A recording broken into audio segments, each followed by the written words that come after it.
کوئی ہے اللہ جیسا؟ هل تعلم له سمیہ؟ کوئی ہے اللہ جیسا؟ کوئی ہے اس جیسا شہنشاہ؟ کوئی ہے اس جیسا بادشاہ؟ کوئی ہے اس جیسے خزانوں والا، خزانوں کا مالک، ہواؤں فضاؤں کا مالک، فیصلوں میں خود مختار؟ وہ صرف اللہ ہے، وہ صرف اللہ ہے، وہ صرف اللہ ہے۔ اس کا قانون ہے جو کرو گے پاؤ گے، تھوڑا سا اس دنیا میں باقی آخرت میں۔ جو کرو گے تمہاری زندگی پہ اثر انداز ہوگا۔ حکومتیں کٹ پتلی ہیں، حکومتیں کٹ پتلی ہیں، فوجیں کٹ پتلی ہیں، پولیس کٹ پتلی ہے، سب کچھ اوپر والے کا ہے۔ نیچے جب نافرمانی ہوتی ہے اللہ پتھر دل لوگوں کو حکومت دیتا ہے، اللہ بھیڑیے نما انسانوں کو کرسی پہ بٹھا دیتا ہے۔ یہ فیصلے آسمان سے آئے ہیں، یہ جلسے جلوسوں سے نظام نہیں اب بدلے گا۔ اب جن گناہوں کی وجہ سے بازار میں خیانت آئی اور بازار میں عدل مٹا اور بازار میں ترازو کا تول مٹا اور قاضیوں کا عدل فروخت ہوا اور وکیلوں نے زانیوں کو بھی پناہ دینے کے لیے اپنے علم کے دلائل کو استعمال کیا، یہ جب سب کچھ ہوا اور گھروں میں ماں باپ کی نافرمانی ہوئی، نوجوانوں نے گٹار پکڑے اور عورتوں کے پردے اتر گئے، نوجوان بچیوں نے گھنگرو باندھ لیے، موبائل بیچنے والے ظالموں نے بھی لڑکیوں کی ننگی تصویریں کر کے موبائل بیچنا پڑا تو عورت کو ننگا کیا، روٹی بیچنے پڑی، کپڑا بیچنا پڑا، موٹر سائیکل بھی بیچنا ہو تو لڑکیوں کو ننگا کر کے اسے بڑے بڑے بینر کی زینت بنایا۔ جب یہ سب کچھ ہوتا ہے تو میرا اللہ کیا سو گیا ہے؟ ایٹمی طاقتوں سے ڈر گیا ہے؟ ایٹم بم والوں کی وجہ سے کمزور پڑ گئے؟ نہیں نہیں نہیں، ہرگز نہیں۔ زمین اللہ کی، آسمان اللہ کا، لہو ما فی السماوات وما فی الارض وما بینہما وما تحت الثری، ان الارض للہ، ان الارض للہ، طاقت اللہ کی، ان القوت للہ جمیعا، امر حکومت اللہ کی، قل ان الامر کلہ للہ، دن رات زمین آسمان بحر و بر سب کچھ میرے اللہ کا، الخلق والامر واللیل والنہار وما سکن فیہما للہ وحدہ، جو کچھ ہے جب اسی شہنشاہ کا ہے تو وہ مجھے سنا رہا ہے کہ عمل بگڑے گا اللہ نظام کائنات کو بگاڑے گا، عمل سدھرے گا اللہ نظام کائنات کو سدھارے گا۔ ان یمسسک اللہ بضر، ان یمسسک اللہ بضر، اگر میں تمہیں مصیبت میں ڈالوں کسی کو بلاؤ گے کوئی مدد کرے گا؟ فلا کاشف لہ الا ہو، تو بتاؤ اللہ کے سوا کون ہے جو تمہاری مدد کرے، تمہاری مصیبت ٹالے؟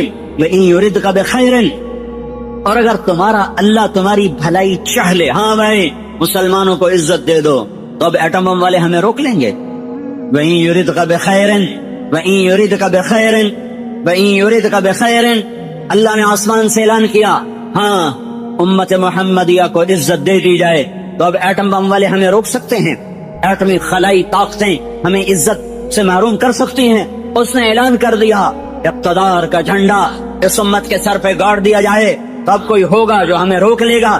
فلا راد لفضلہ، فلا راد لفضلہ، فلا راد لفضلہ، میرا اللہ کہہ رہا ہے میں تمہیں دینے پر آ جاؤں تو کوئی روک نہیں سکتا، اور میں تمہیں پکڑنے پر آ جاؤں تو پھر کوئی چھڑا نہیں سکتا۔ فیصلے آسمان پر ہیں، عزت ذلت کے فیصلے آسمان سے ہو رہے ہیں، اور اس کا دار و مدار حکومتوں پر نہیں ہے، فوج پر نہیں ہے، پولیس پر اخبار بھرے پڑے ہیں، کوئی حکومت کو لان تان کر رہا ہے، کوئی صدر وزیر اعظم کو گالیاں دے رہا ہے، تو کوئی پولیس کو گالیاں دے رہا ہے، کوئی محکمے والوں کو واپڈا والوں کو گالیاں دے رہا ہے۔ میرے بھائیو اوروں کو برا کہنا بند کرو اور میں اپنا گریبان کھولوں، آپ اپنا گریبان کھولو، ہم اپنے زخموں کا مرہم اپنے اندر تلاش کریں، باہر سے یہ دوا نہیں ملے گی، ہم اپنے مسائل کا حل اپنے اندر تلاش کریں، باہر سے کچھ نہیں ملے گا، باہر سے کچھ نہیں ملے گا۔ میں اپنے عیب دیکھوں، میں اپنے آپ کو ٹھیک کرنے میں لگوں، میرا اللہ حالات کا بدلنے والا، پل میں جو چاہے کر کے دکھا دے۔ بڑے بڑوں کو اس نے خاک میں ملا دیا، ہر زمانے کے فرعون، قارون، حامان، شداد میرے لیے فرعون ہیں، اللہ کے لیے مچھر کے پر سے زیادہ حقیر ہیں، شداد کی شدت میرے لیے ہے، فرعون کی فرعونیت میرے لیے ہے، قارون کی قارونیت میرے لیے ہے، حامان کی حامانیت میرے لیے ہے، قاہر کی قہاری میرے لیے ہے، پر میرا اللہ تو قہار ہے، میرا اللہ تو مہیمن ہے، میرا اللہ تو جبار ہے، میرا اللہ تو مالک الملک ہے، میرا اللہ تو مالک الملک، مالک الملک، بادشاہوں کا بادشاہ، شہنشاہ آدم ہے، کسی سے دبتا گھبراتا ڈرتا نہیں ہے۔ فرعونوں کو پکڑے، شدادوں کو پکڑے، قارون حامانوں کو پکڑے، اسے دیر نہیں لگتی ہے، اسے دیر نہیں لگتی ہے، اس نے پہلے بھی پکڑا ہے، آج بھی پکڑے گا، اس کا نظام ہے۔ جب وہ اسباب وجود میں آتے ہیں پھر اللہ پکڑ کے بھی دکھاتا ہے، وَكَذَلِكَ أَخْذُ رَبِّكَ إِذَا أَخْذَ الْقُرَى وَهِيَ ظَالِمَةٌ إِنَّ أَخْذَهُ أَلِيمٌ شَدِيدٌ۔ اللہ پکڑتا ہے تو پھر دکھا دیتا ہے کس طرح زمین و آسمان کے لیے وہ عبرت کا نشان بن جاتے ہیں۔ ان فی ذالک لعبرۃ لمن یخشی، انہیں اللہ عبرت کا نشان بنائے گا، لیکن پہلے مجھے توبہ کرنی پڑے گی، پہلے آپ کو توبہ کرنی پڑے گی، پہلے اپنے آپ کی طرف اپنے رخ کو پھیرنا پڑے گا۔ سارا رخ کیا لکھنے والے، کیا تقریروں والے، کیا سٹیج پہ آنے والے، سب اوروں کو اس نے یہ کیا، اس نے یہ کیا، اس نے یہ کیا، اس نے یہ کیا۔ جو میں نے آج غیبت کی ہے اس کا بھی تو کوئی اثر معاشرے پہ پڑا ہے، جو میں نے آج اپنی ماں کو دکھ دیا ہے تو اس کا اثر بھی تو معاشرے پہ پڑا ہے، جو میں نے آج باپ کی گستاخی کی ہے اس سے بھی تو فضا میں زہر پھیلا ہے، جو آج مجھ سے جھوٹ بولا گیا ہے اس کا بھی تو کوئی اثر فضا پہ پڑا ہے کہ نہیں پڑا ہے، جو آج محفل موسیقی سجائی گئی ہے اس کا بھی اثر اس کائنات پہ پڑا ہے کہ نہیں پڑا۔ آج جو سود پہ کاروبار ہوئے ہیں اور آج جو 8 بازاروں میں جھوٹ بولا گیا ہے اور آج جو 8 بازاروں میں گاہکوں کو لوٹا گیا ہے کھوٹا مال دے کر، جھوٹ بول کر، خیانت کر کے، اور اس کا بھی تو کوئی اثر پڑا ہے کہ نہیں پڑا ہے۔ یہ جب گندے اعمال فضا میں پھیلتے ہیں تو اللہ اوپر فیصلے سختی کے لیے آتا ہے۔ اس لیے بھائیو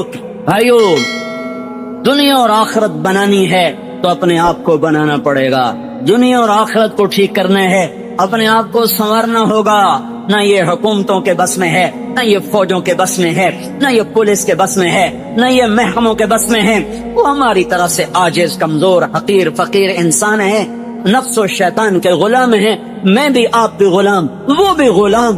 ایک اللہ ہے جو آسمانوں پر جب فیصلہ کرے گا تو اس کے فیصلے کو کوئی روک نہ سکے گا۔ غلاموں کے فیصلے کبھی زندہ ہوئے یا وجود میں آئے، اس کے لیے سب کو اللہ کی طرف لوٹنا پڑے گا، اور اللہ کی طرف لوٹنے کا ایک ہی راستہ ہے، وہ محمد الرسول اللہ صلی اللہ تعالی علیہ وسلم کی پاک ہستی، وہ محمد الرسول اللہ صلی اللہ تعالی علیہ وسلم کی روشن راہ، وہ محمد الرسول اللہ صلی اللہ علیہ وسلم کا لایا ہوا خوبصورت طریقہ حیات، وہ محمد الرسول اللہ صلی اللہ تعالی علیہ وسلم کی پاکیزہ سیرت۔ من احسن من اللہ صبغہ، من احسن من اللہ صبغہ، من احسن من اللہ صبغہ، صبغۃ اللہ۔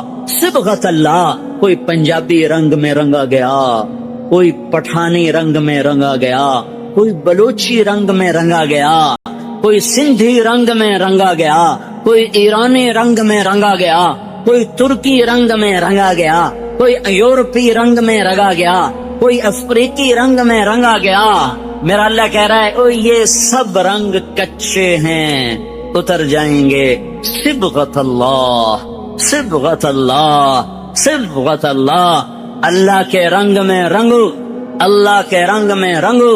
ومن احسن من اللہ صبغہ، اللہ سے زیادہ پکا رنگ کسی کا ہو سکتا ہے؟ اللہ کے رنگ سے حسین رنگ کسی کا ہو سکتا ہے؟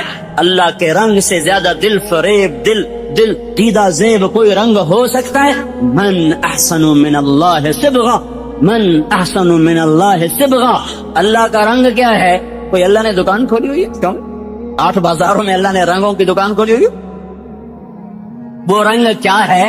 وہ محمد الرسول اللہ ہے، وہ حضرت محمد صلی اللہ علیہ وسلم کی ہستی ہے، جنہیں اللہ نے کامل، اکمل، مکمل کر کے بھیجا اور کہا یہ میرا رنگ ہے، یہ میری پسند ہے، یہ میرا رنگ ہے، اس رنگ میں رنگو۔ پنجابی رنگ چھوڑ دو، ہندی، سندھی، ایرانی، ترکمانی، تورانی، پشتو، سندھی، بلوچی، بروہی، بلتی، بلتستانی، گلگتی، سارے رنگ کچے ہیں، سب دھوکہ فریب ہے۔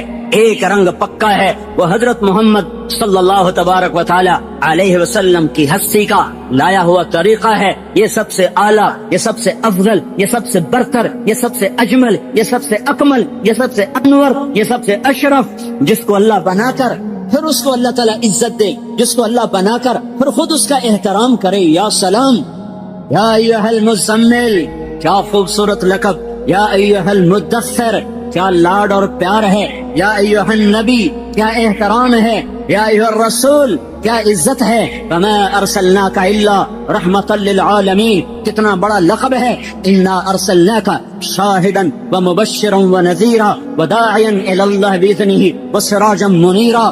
بنانے والے نے بنایا ہے، جو چاہے کر دے، پر یہاں بنانے والا بھی اس کو عزت دے رہا ہے۔ تو شاہد، تو مبشر، تو نذیر، تو داعی الی اللہ، تو سراج منیر، تو مزمل، تو مدثر، تو طٰہٰ، تو یاسین۔ میرے نبی نے کہا میرے اللہ نے میرے 10 نام رکھے ہیں، سارے نبیوں کا ایک نام، نوح، ابراہیم، موسیٰ، عیسیٰ، یحییٰ، زکریا، الیاس، لوط، شعیب، ہود، صالح، سلیمان، داؤد علیہم الصلوات والتسلیمات۔ ایک نام۔ میرے نبی نے کہا میرے اللہ نے میرے 10 نام رکھے ہیں۔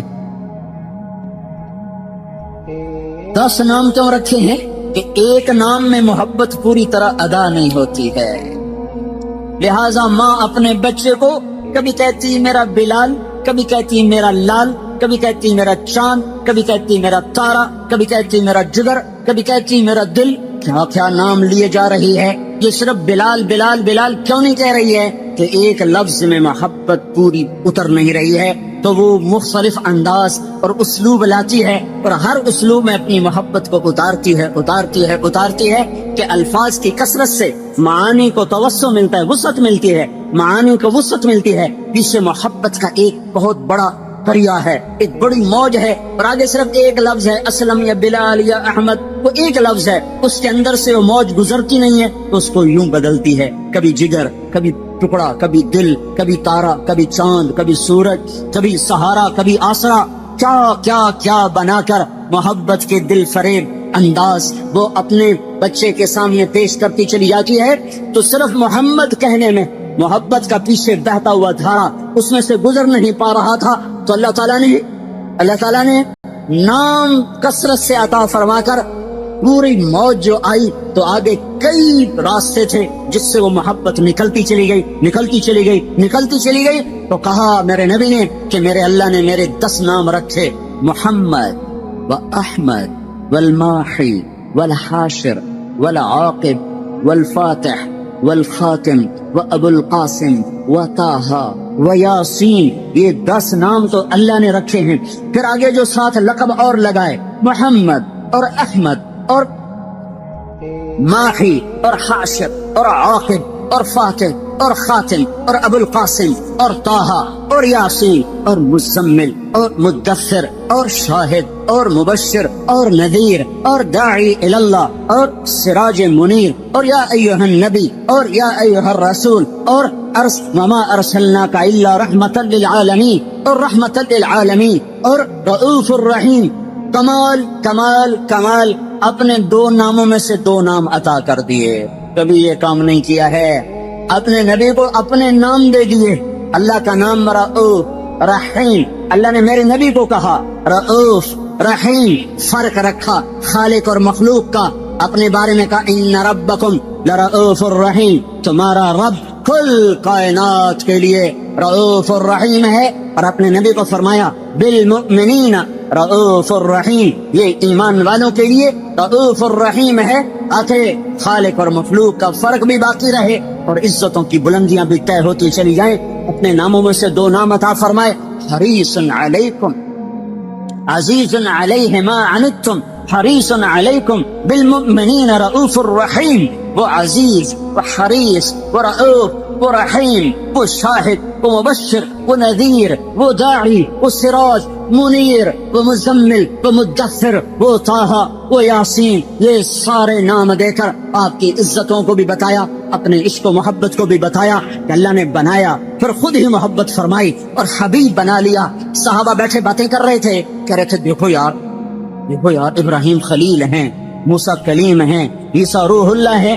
آپ آ رہے تھے اور سن رہے تھے، آپ پہنچے تو فرمایا میں تمہاری باتیں سن رہا تھا، تمہاری حیرت کو دیکھ رہا تھا. ان ابراہیم خلیل اللہ کما قلتم، بے شک ابراہیم خلیل ہیں، بے شک موسیٰ کلیم ہیں، بے شک عیسیٰ روح ہیں، روح اللہ ہیں. وَأَمَّا صَاحِبُكُمْ هَذَا فَحَبِيبُ اللَّهِ وَلَا فَخْرًا، اور جو تمہارا ساتھی ہے، وَأَمَّا صَاحِبُكُمْ هَذَا، اور یہ جو تمہارا ساتھی ہے، یہ پتہ کون ہے؟ فحبیب اللہ، یہ حبیب اللہ ہے، یہ حبیب اللہ ہے.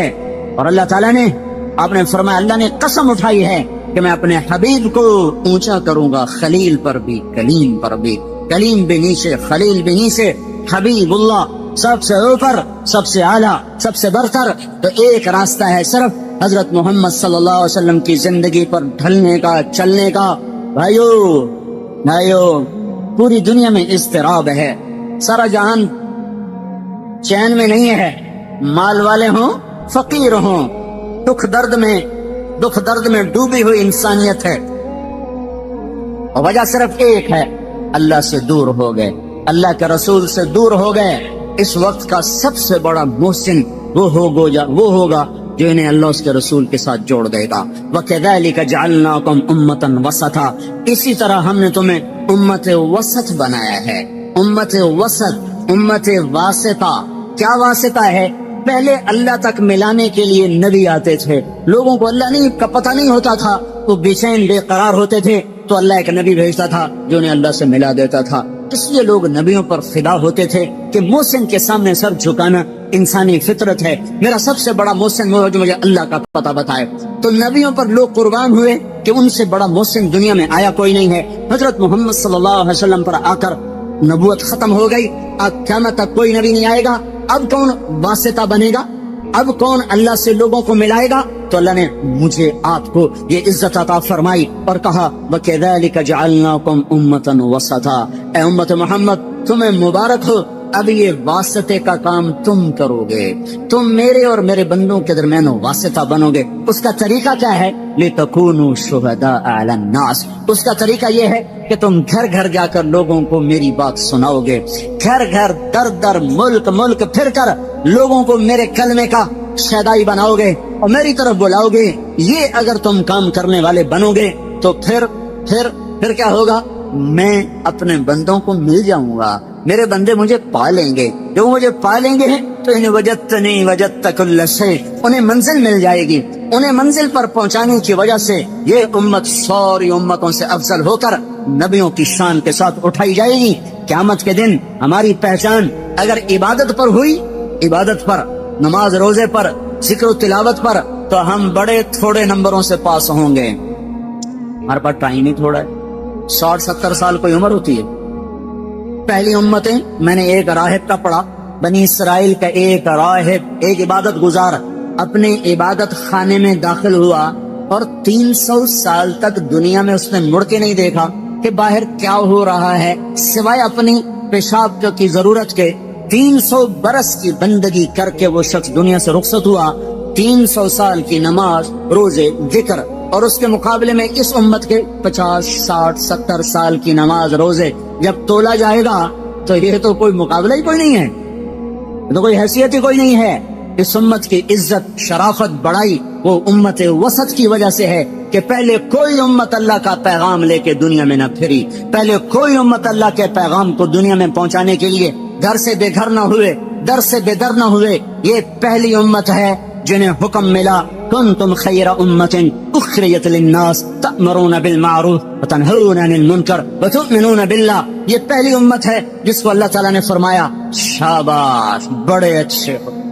مجھے کبھی خیال آتا ہے ہمیں کوئی لوگ ہماری تعریف کریں بڑی خوشی ہوتی ہے، اور اللہ ہماری تعریف کر رہا ہے ہمیں کبھی خوشی نہیں ہوئی. کنتم خیر امت، اللہ ہم سب کو کہہ رہا تم بڑے اچھے، شاباش. تمہاری اچھائی کس وجہ سے؟ اخرجت، تم نکالے گئے ہو. کہاں؟ للناس، لوگوں کی طرف، لوگوں کی خدمت کے لیے. کون سی خدمت؟ تأمرون بالمعروف وتنہون عن المنکر وتؤمنون باللہ. تم لوگوں کو اللہ کی طرف بلاتے ہو، بھلائی کی طرف بلاتے ہو، برائی سے روکتے ہو، اللہ پر ایمان رکھتے ہو، اس وجہ سے تم سب سے اعلیٰ ہو. اخرجت یہاں بڑا خوبصورت مطلب دے رہا ہے خرجت، ظہرت، برزت، طلعت، سیقت، پتہ نہیں کتنے الفاظ تھے جو یہاں آ سکتے تھے۔ اخرجت میں ایک بڑا خوبصورت مطلب ہے، شادی ہوتی ہے تو ہم لوگ کارڈ چھپواتے ہیں، پھر کوئی کارڈ ڈاک میں بھیجا جاتا ہے، کوئی کارڈ نوکر کو دے کے بھیجا جاتا ہے، کوئی کارڈ لے کر خود آدمی جاتا ہے۔ جہاں گہرا تعلق ہوتا ہے وہاں خود بھی جاتا ہے، کارڈ بھی لے کر جاتا ہے۔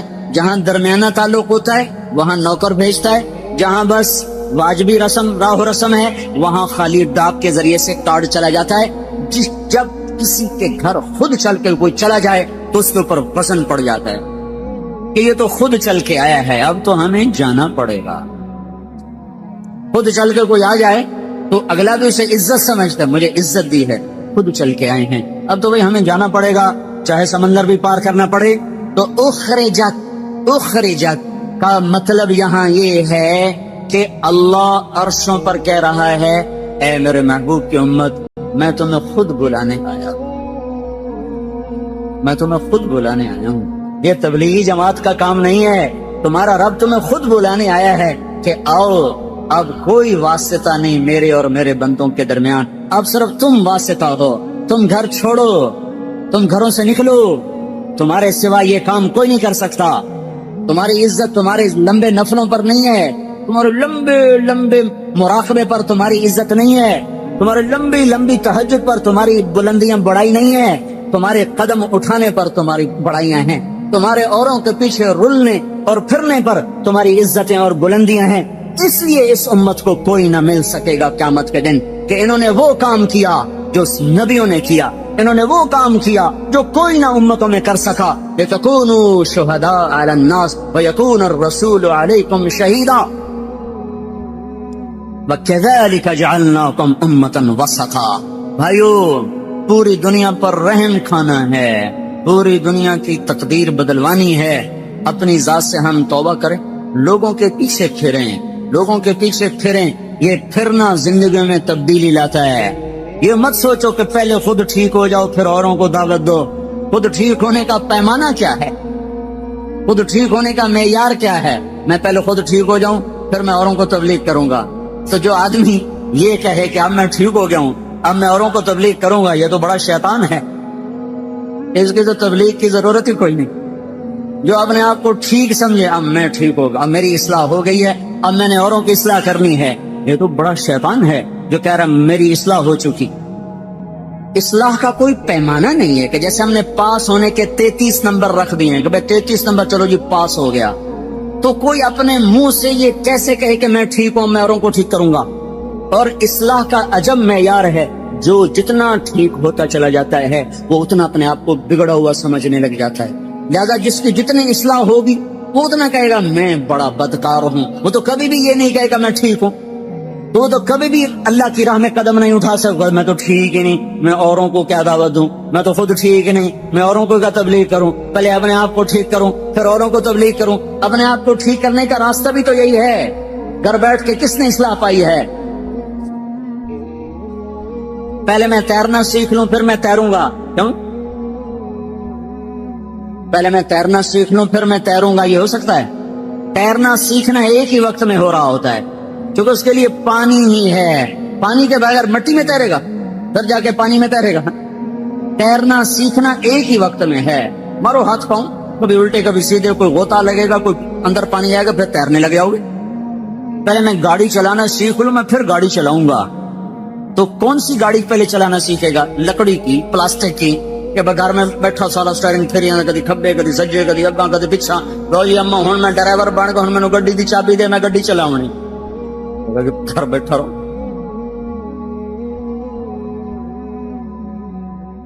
اصلی گاڑی چلاتے ہوئے گاڑی سیکھنا ہے، اصلی گاڑی چلاتے ہوئے گاڑی کو سیکھنا ہے، وہ سیکھتا بھی جائے گا چلاتا بھی جائے گا، سیکھتا بھی جائے گا چلاتا بھی جائے گا۔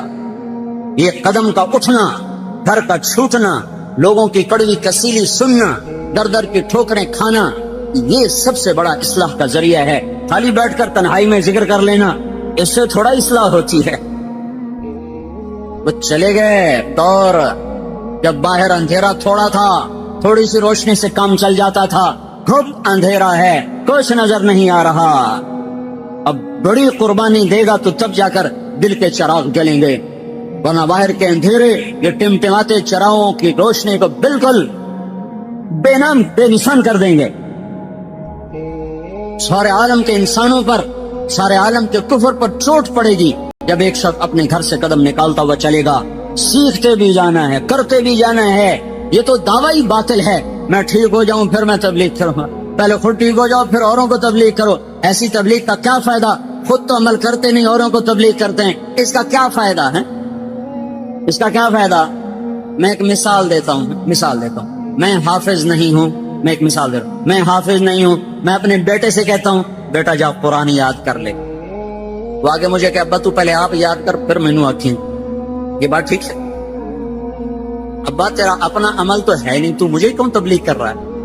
تو جا پہلے یاد کر۔ مسلمانوں نے حمص کا گھیراؤ کیا۔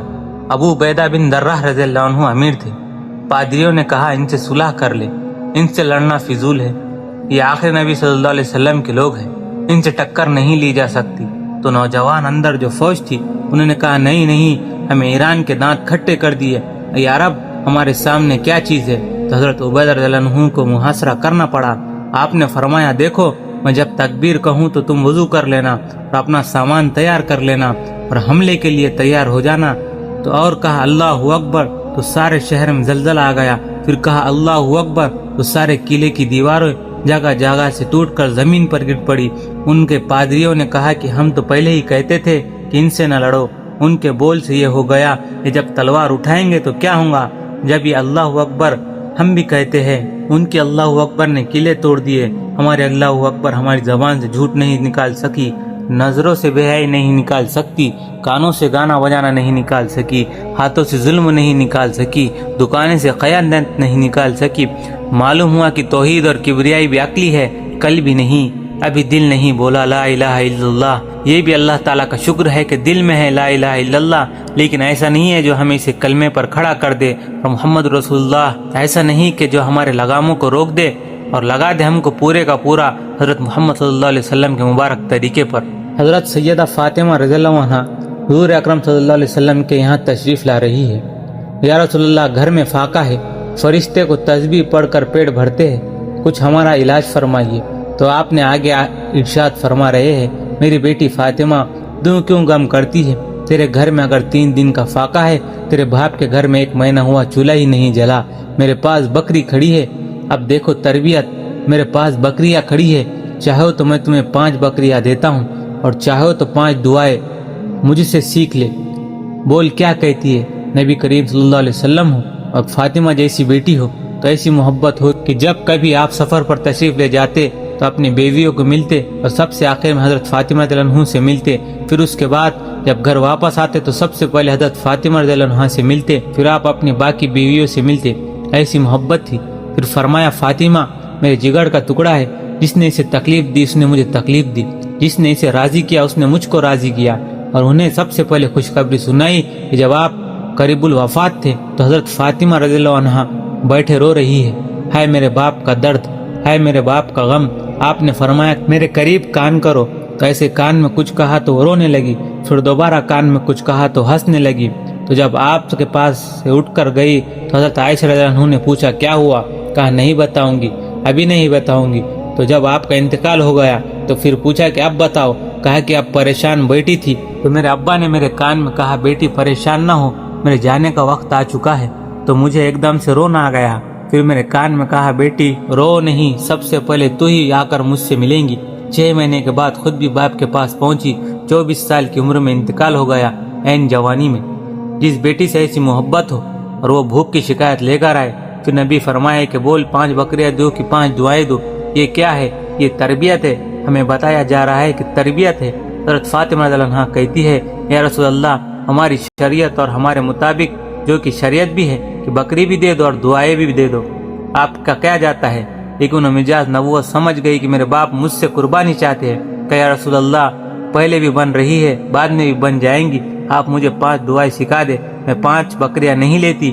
آپ نے فرمایا بیٹی جا بکریوں سے بہتر ہے جب آپ واپس آئی تو حضرت علی رضی اللہ عنہ بھی انتظار میں تھے، کچھ لائیں گی تو کھائیں گے، دیکھا تو خالی ہاتھ کہنے لگے کچھ لائی نہیں۔ فرمایا میں دنیا لینے گئی تھی لیکن آخرت لے کر آ گئی۔ حضرت علی رضی اللہ عنہ نے فرمایا تجھے مبارک ہو، آج کا دن تیری زندگی کا سب سے کامیاب دن ہے۔ حضرت علی رضی اللہ عنہ کو آزمائش میں ڈال دیا ایک موقع پر۔